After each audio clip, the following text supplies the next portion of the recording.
Sementara itu pemirsa, ratusan warga desa Tanjung Terang, Kecamatan Gunung Megang, Muara Enim mendatangi kantor Bupati dan menuntut agar kades mereka yang melakukan penganiayaan terhadap warga dipecat.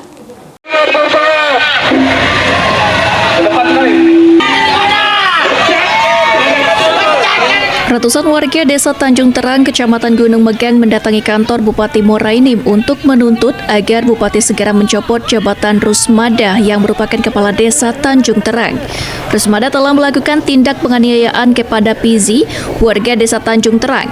Perkara ini sudah dilaporkan ke Polsek Gunung Megang, namun belum ada proses penangkapan terhadap pelaku. Warga melakukan aksi ini bersama korban dan anaknya yang menjadi saksi dari tindak penganiayaan yang dilakukan oleh oknum kades di kediamannya. Koordinator aksi Ratu Padil mengatakan jika tuntutan ini dilayangkan untuk pemerintah Kabupaten Muara Enim, Polres Muara Enim dan DPRD Muara Enim agar benar-benar mengawal kasus ini, serta meminta Bupati Muara Enim agar bisa menonaktifkan oknum kades. Ingin segera menonaktifkan kepala desa dan memecat kepala desa yang diduga melakukan tindakan kekerasan terhadap warganya sendiri. Dan untuk proses hukum masih sedang berproses, tapi tetap yakin Polres Muara Enim tidak akan pandang bulu dan kita akan terus memantau kasus ini sampai kasus ini menemukan titik keadilan.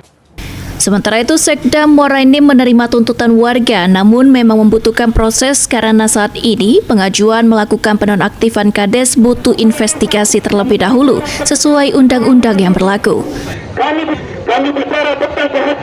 Itu kan lagi diproses, kan perlu waktu, kan perlu alat bukti, tidak sesederhana itu. Penonaktifan kades itu kan ada undang-undangnya.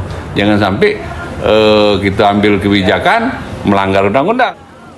Masa aksi akan menunggu proses hukum yang dijanjikan oleh Sekda Muara Enim dan pihak kepolisian serta meminta proses hukum yang transparan. Mardian Syapal TV.